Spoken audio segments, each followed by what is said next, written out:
ce temps-là, la ville était envahie par tous les rats venus du fond du pays.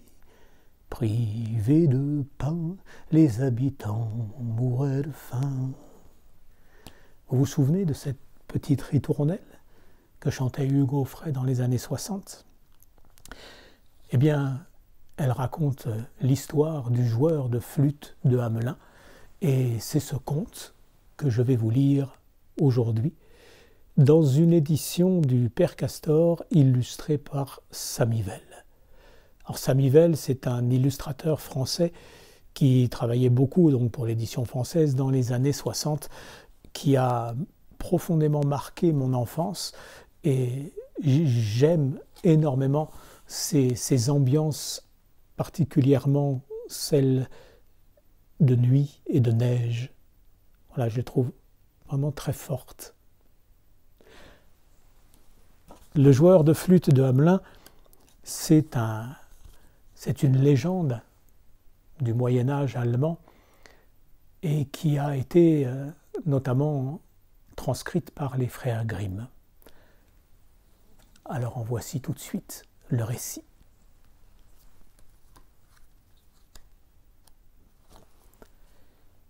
Il y avait une fois en Saxe une ville qui s'appelait Hamelin. C'était une bonne petite ville, bien entourée de bonnes murailles, avec de bonnes tours bien solides par peur des brigands qui couraient sans cesse le pays en ce temps-là. Au milieu de la ville passait le fleuve Vézère, avec un beau pont dessus, et non loin de là s'élevait la cathédrale, dont les bourgeois étaient très fiers à cause de sa flèche aussi mince qu'une épée, et de la foule de saints en pierre qui habitaient sous les porches et dans tous les coins. Peter Cornelius, le maître d'école, en avait compté 627 rien que sur la tour du Nord. Mais monsieur le bourgmestre disait toujours qu'il y en avait bien plus que ça et que d'ailleurs Peter Cornelius n'était qu'un âne. Bien possible. Toujours est-il qu'à propos de ces saints, les gens de Minden et de Buchenburg, deux villes voisines de Hamelin, connaissaient une drôle de ritournelle. Dans la ville de Hamelin, plus de saucisses que de saints. Dans la ville de Hamelin, plus de saucisses que de saints. Je vois bien que vous vous demandez ce que cela voulait dire. Ce que ça veut dire, mes frères, s'écriait chaque dimanche au sermon de la cathédrale maître Gottfried. Ce que ça veut dire que si vous ne changez promptement votre manière de vivre, vous irez tous griller en enfer avant qu'il soit longtemps, je vous le prédis. Que sert de toutes vos broches, ragoûts, lardoirs, grillades, mates fins, grasses poulardes, potées, pâtés, pâtisseries pour gagner le ciel? Ah, ces grands péchés de s'empiffrer ainsi d'un bout à l'autre de l'an, quand tant de bons chrétiens de par le monde n'ont que des fèves à se mettre sous la dent. Sans compter que vos ventres ne vous rendent pas beaux. Allons, mes frères, faites sans plus tarder pénitence et songez désormais un peu plus à votre salut qu'à vos sauces. Mais il avait beau tempêter, s'égosiller et les menacer de tous les diables, rien n'y faisait. Les Hamelinois ne se corrigeaient pas, et le parfum de leur fricassé continuait de flotter dans les campagnes plus de 20 lieues à la ronde. Les pauvres furent bien punis, vous allez voir comment. La chose arriva la veille de Noël, juste le 24 décembre 1283, sauf erreur. Ce soir-là, Frédéric Krobs était de garde au sommet du grand donjon de Hamelin. Et quoiqu'il fût un vieux dur à cuire, ayant fait ses 20 campagnes dans les armées de l'empereur, et plus couvert de cicatrices qu'un hérisson de piquant, il attendait impatiemment l'heure de la relève, car il faisait un froid terrible. L'hiver était venu tôt cette année. Il avait neigé abondamment, et depuis 15 jours déjà, le Vézère n'était qu'un bloc de glace, poli comme un miroir et si dur qu'on pouvait le traverser à cheval. Donc, Frédéric Krobs trottinait de ci de là sur la plateforme, tâchant de se réchauffer les doigts en changeant continuellement de main sa hallebarde. Et tantôt levant les yeux et le nez vers les étoiles, il demeurait tout ébaudi, rêveur, écoutant résonner confusément au fond de sa vieille carcasse la musique merveilleuse qu'elles savent faire entendre à tous ici-bas, et même aux pauvres soldats. Tantôt, il humait les odeurs savoureuses qui montaient autour de lui des innombrables cheminées de la ville, et tout ragaillardi se faisait à lui-même des discours sous sa moustache. « Ah, vieux Krops, vieil imbécile, à bientôt ton tour. Encore une petite heure et tu réveillonneras devant un bon feu, comme tous les autres, oui, comme un autre. » Lorsque soudain, il demeura immobile et stupéfait. « Seigneur, qu'est-ce que c'était que ça ?» Et de se frotter vigoureusement les yeux, de les rouvrir et fermer plusieurs fois de suite pour mieux s'éclaircir le regard. Il ne rêvait pourtant pas. C'était comme un long serpent noir barrant la plaine brillante de gel dont la queue se perdait dans la nuit. Et cela remuait, rampait lentement vers la ville, tandis qu'une grande rumeur grandissait d'instant en instant sous les étoiles. Penché sur les créneaux, le vieux soldat écarquillait les yeux, essayant de deviner la nature du péril. Voyons, ce n'était pas de la cavalerie, et pas davantage une troupe à pied. Ça n'était pas des loups non plus, on les aurait entendus hurler. Ça ressemblait plutôt à une inondation coulant tout à fait à ras du sol. À ras, Sainte Hermelinde, des rats! Il se précipita sur la cloche d'alarme. Ah, messieurs, mesdames, ah, mes amis! Jamais depuis que le monde est monde, on ne vit telle aventure, et fasse tous les diables d'enfer qu'elle ne se reproduise jamais. Il avait raison, le vieux Krops, c'étaient des rats, de gros rats noirs, velus, avec des yeux rouges, brillants comme des braises, des dents aiguës et des queues comme ça. Et il y en avait des mille, et des milliards de millions, roulant ainsi du fond de l'horizon comme un fleuve, grimpant les uns sur les autres, mordant, couinant, se culbutant, un spectacle à hérisser le poil des plus braves. En 2 temps 3 mouvements, ils arrivèrent devant la ville, inondèrent les fossés, escaladèrent les murailles, bousculèrent le gué au passage. Vous pensez bien que rien ne tenait devant cette armée-là.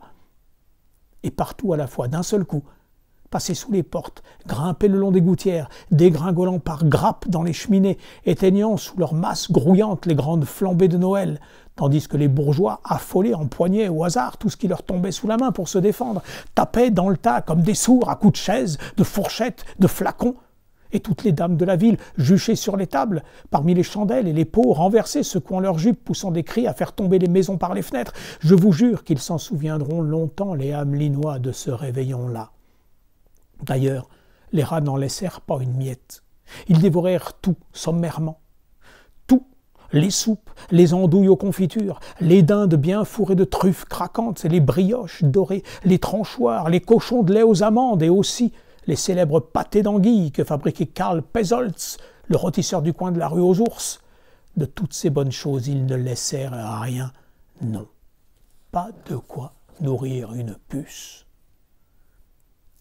Le lendemain, les gens s'abordaient avec des figures consternées, car les rats étaient toujours là, en train de digérer le festin de la veille, sous les lits, dans les armoires, au fond des porches, partout. Vous attrapiez une pantoufle, un rat. Vous cubultiez l'escabeau, un rat. Vous décrochiez votre bonnet, un rat. Vous ouvriez un tiroir, 10, 20, 100, des escadrons, des corps d'armée, des rats, un cauchemar de rats. Il y en avait une compagnie tout entière avec les officiers, rien que dans la barbe du vieux Schutz, le mendiant du pont sur le Vézère. Les notables et échevins s'assemblèrent en toute hâte pour aviser aux moyens de se débarrasser le plus vite possible d'un aussi abominable fléau. Chacun donna son avis, les uns penchant pour les pièges, les autres pour la mort à rats, d'aucuns parlant de les enfumer. Pour finir, monsieur le bourgmestre, Hans von Krakenfeld, commença une harangue, mais il n'avait pas plutôt ouvert la bouche qu'un rat entra dedans et faillit l'étouffer, ce que voyant l'Assemblée décida d'employer tous les moyens à la fois et se sépara promptement. On réquisitionna toutes les souricières qu'il fut possible de dénicher par la ville, et on s'en fabriqua d'autres sur le champ par douzaines et de toutes les façons. On en fit à trous, à nasses, à grillages, à trébuchets, à guillotine, à branches rondes ou carrées, à crémaillère, à engrenages, à palettes, à double ressort, et on les sema à profusion dans tous les coins. Pendant ce temps, l'apothicaire faisait mijoter à petit feu 3 énormes chaudières de poison. Vous pourriez croire qu'avec toutes ces précautions, les rats abandonneraient rapidement la place. Eh ben oui, tiens, autant vouloir tarir la rivière avec une cuillère à peau. On en prit bien quelques centaines dans les pièges, mais sur le nombre, ça ne se voyait pas. Quant au poison du père Jacob, ils l'avalèrent comme si c'était de la confiture. Et après, on les vit fureter partout dans les coins pour voir s'il n'y en avait pas encore. Peter Cornelius, en voulant les enfumer, faillit mettre le feu à son école et à toute la ville. Mais ce n'était là qu'un début.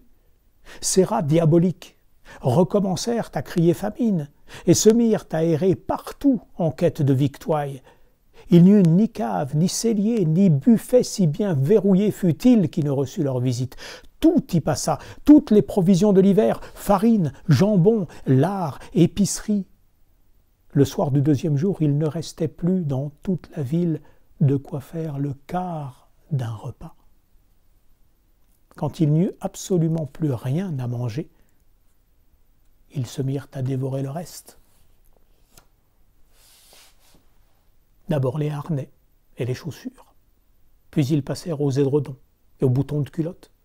Ils se régalèrent tout un soir de la provision de chandelles du bedeau, et on eut toutes les peines du monde à les empêcher de manger le bedeau lui-même.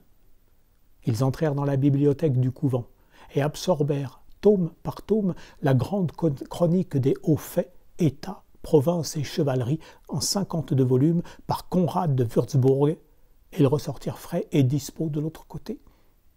Enfin, jamais de mémoire d'homme on n'avait connu pareille désolation, même au temps des Guelfes. Le bourgmestre promit une récompense de 50 florins à qui délivrerait la ville des rats. Ce fut le matin du 3e jour qu'il entra dans la ville. On raconte qu'il arriva par la porte neuve, juste quand la garde venait de l'ouvrir. C'était un grand homme maigre, avec de longs cheveux plats, noirs comme du jais, et coiffé d'un chapeau vert. Il portait gibecière au côté, et dès qu'il fut entré, demanda à voir le bourgmestre. « Que veux-tu » s'écria celui-ci. Il était naturellement d'une humeur massacrante, mais l'autre ne se laissa pas intimider. « On m'a dit qu'il y avait 50 florins à gagner pour qui vous débarrasserait des rats. C'est vrai, parle. »« 50 florins d'or ?»« D'or, parle. »« Vous pouvez préparer le sac. »« Quoi ? Tu... » Mais l'autre n'écoutait plus. On le vit redescendre posément l'escalier, se diriger vers la grande place et là, sortir de sa gibecière une petite flûte de bois noir, tout ce qu'il y a de plus ordinaire. Vous n'en auriez pas donné 3 kreutzer. La porter à ses lèvres et commencer à jouer. Quand on lit ces simples mots-là, on ne peut pas se représenter la chose. Mais bien des années après, les cheveux des Hamelinois se dressaient encore sur leur crâne, rien qu'en pensant à cette musique-là. Les maigres doigts du joueur se promenaient sur la flûte comme de grandes pattes d'araignée, et il en tirait des sons étranges, incohérents, si aigres que c'était à grincer des dents, si triste qu'on en avait le cœur serré. À peine eut-il préludé, le grignotement universel s'arrêta net. On vit surgir de partout, long des huches et des bahuts, des petits yeux inquiets, de longues moustaches. Puis, comme la mélodie devenait de plus en plus rapide et aiguë, les rats abandonnèrent leur retraite et, se précipitant les uns par-dessus les autres à travers les chambres et les escaliers, se répandirent dans les rues comme un torrent et vinrent entourer le joueur d'un immense cercle tout grouillant. Alors lui se mit en marche, tout doucement vers le fleuve, avec l'armée des rats sur les talons, tandis que se penchaient aux fenêtres les Hamelinois stupéfaits. Il s'avança jusqu'au milieu du pont sur le Vézère. Les sons de la flûte devinrent déchirants, surnaturels, et soudain, comme frappés de folie, les rats escaladèrent tous ensemble les rambardes, se précipitèrent dans le vide au milieu d'une tempête de cris perçants, s'écrasèrent sur la glace qui bientôt céda sous leur poids. L'eau gicla, retomba en gros bouillon, et ce fut fini. Plus rien qu'un grand trou noir où roulaient de lourds remous. Plus rien sur le pont qu'un vieux rat blanc, aveugle, perclus de rhumatisme, trop faible pour faire tout seul le saut, et que le joueur cueillit par la queue, entre le pouce et l'index, laissa choir dans le fleuve comme un fruit mûr. Ploc. Il n'y avait plus un rat dans Hamelin. Parfaitement, dit monsieur le bourgmestre Hans van Krakenfeld au joueur de flûte. Tu viens chercher ton argent, tiens. voilà tes 50 kreutzer. Pardon, maître, vous voulez dire florin? Kreutzer, florin, kreutzer, florin. Kreutzer, ah, ça, mon bonhomme. Crois-tu que nous allons te donner 50 florins d'or pour un tel travail? Allons, prends tes kreutzer et va-t'en à tous les diables. Ah, c'est ainsi, dit le joueur de flûte. Mais il n'ajouta rien d'autre. Et tournant le dos au bourgmestre, il sortit de la ville comme il était venu. Certains prétendent que l'histoire finit là. Point du tout. Écoutez bien la suite. Le dimanche suivant, qui était le jour de l'an, 1er janvier 1284, un brillant soleil faisait resplendir au loin la campagne enneigée et fumer tous les toits de la ville. Et dans les rues, ce n'était que groupes bruyants de bourgeois ou vilains, bras dessus, bras dessous, et s'interpellant gaiement d'un bord à l'autre, car les Hamelinois, bien sûr, n'avaient pas plus de tête qu'il ne convient à des hommes, et les misères des jours précédents étaient déjà presque oubliées. Sur la grande place, monsieur le bourgmestre, Hans von Krakenfeld, était justement en train de compter au milieu des rires l'excellent tour qu'il avait joué à ce gueux de joueur de flûte, et comment, par son astuce, il avait su conserver 50 bons florins d'or au trésor de la ville. Lorsqu'on le vit tout à coup demeurer pantois, les yeux ronds et la bouche ouverte. Chacun se retourna en hâte. C'était devinez qui? Le joueur de flûte. Ils le reconnurent tous, allez, ce visage maigre, ses cheveux noirs. Il n'y avait pas à s'y tromper. Seulement cette fois, il avait un beau chapeau rouge. Le joueur ne prêtait aucune attention à la foule. La tête un peu de côté, le regard vague, il semblait regarder au-delà des choses et des gens. Et tout à coup, sans crier gare, il sortit sa flûte et se mit à jouer. Oh, mes amis, c'était maintenant une musique merveilleusement douce et si joyeuse qu'elle donnait tout de suite envie de courir et de danser. Les notes fuyaient en cascades légères, des milliers d'oiseaux invisibles pépiaient et se poursuivaient dans le ciel. L'herbe d'été bruissait doucement sous la brise et les grillons faisaient retentir en cadence leurs cymbales et leurs claquettes, puis chantaient des nuits légères toutes pailletées d'étoiles, de fées et de rondes d'elfes. Et les doigts du joueur deviennent eux-mêmes des elfes et dansent sur la flûte de plus en plus rapide et joyeux. Et voilà que tous les petits enfants de Hamelin, même les bébés qui savaient à peine marcher, filent comme du sable entre les doigts de leurs parents, accourent des quatre coins de la ville, forment une ronde immense autour du joueur et tournent, et ils se mettent en marche, comme l'autre fois. Et les gens terrifiés essayent de retenir les enfants, de courir, mais leurs pieds sont enracinés au sol par une puissante magie. Alors ils les appellent de toute leur force. Hélas, mon Dieu, hélas, Hans, Gerda, Kasper.